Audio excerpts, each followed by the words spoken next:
We've been working through the beatitudes one verse at a time, and today we find ourselves in Matthew 5 verse 9, where it says, "Blessed are the peacemakers, for they will be called children of God." Before we can really talk about peacemaking, we probably need to sit with the idea of peace, and perhaps more specifically the biblical idea of peace. The Hebrew word here for peace, and perhaps the word that sets the stage for this conversation is, as Jesus would have been well versed in this idea as well, is shalom. Shalom means peace, but it also means wholeness. It also means interconnectedness. It also means harmony and well-being. In his book, Peace, Walter Brueggemann writes this. He says, "The vision of wholeness, which is the supreme will of the biblical God, is the outgrowth of a covenant of shalom." And he points us to Ezekiel 34, in which persons are bound not only to God, but to one another in a caring, sharing, rejoicing community with none to make them afraid. So when Jesus offers a blessing to those that make peace, is he simply speaking about people who suppress conflict, or who go into conflict zones to broker a peaceful arrangement?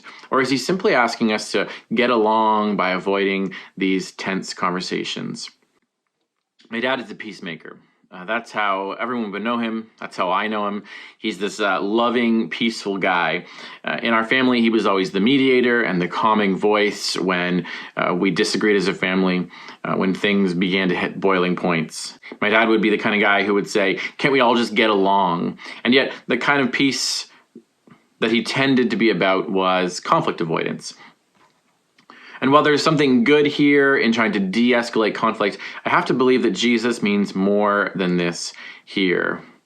In a famous commentary on Ephesians called The Broken Wall, theologian Marcus Barth invites us to consider the passage in Ephesians 2, where the work of Jesus is described as breaking down a dividing wall of hostility, and by making these two fractured people groups into one. The author of Ephesians then tells us that Jesus came as peace. Not that he came peacefully, but he was the embodiment of peace and peacemaking in the midst of war and conflict and hostility. And then Marcus Barth offers us this to chew on. He says, when this peace is deprived of its social, national, or economic dimensions, when it is distorted or emasculated so much that only peace of mind enjoyed by saintly individuals is left, then Jesus Christ is being flatly denied.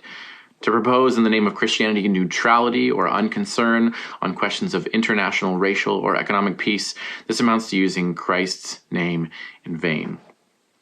It's a big challenge to consider how, when we use this idea of peace, when we use this word peace, we have to consider the dimensions and how the way that Jesus was inviting us into peace and peacemaking was probably bigger and broader than we even imagined. Peace is this huge idea with many dimensions. I wonder if we populate peace into this up and out triangle from Mike Breen's work that we looked at this past week. I wonder if this would help us understand the dimensions of peace. We consider the idea of up, peace with God. And this comes through Jesus, through the cross and resurrection, through seeing Jesus as our great high priest who bridges the gap between humanity and God. And yet all of the fracture that comes with sin still stands to keep us separated if we let it. This means shame and guilt and a shattered sense of identity that keeps us from knowing and believing that we are beloved. It keeps us from our relationship with God, our peace with God. And we might call this peace of mind, but it's certainly more than that. It's a kind of shalom that points us to wholeness. God is making all things new now in the present, and that means you and I. And our journey of following Jesus is one of moving toward shalom. We might consider the inward dimension, peace with one another. This also comes through Jesus. He breaks down dividing walls. He destroys hostility that separates us. He shows us the path to harmony with those who are different than us.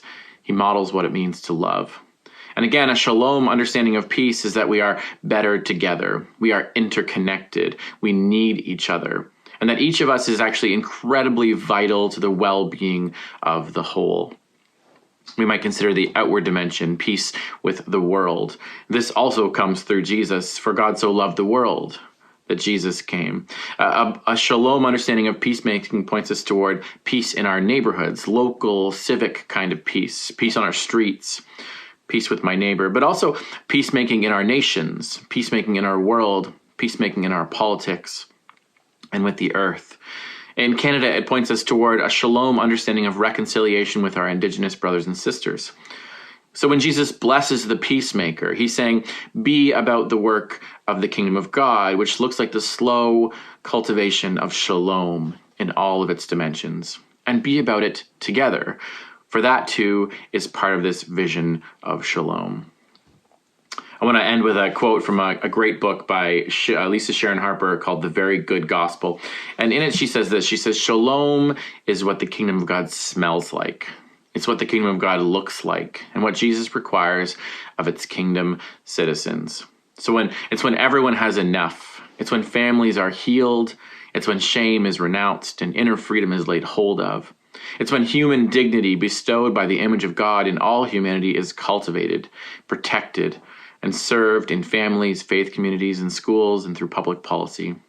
Shalom is when the capacity to lead is recognized in every human being, and when nations join together to protect the environment. Jesus offers this blessing to us. He looks at each one of us and says, blessed are you who make peace, and you will be called children of God.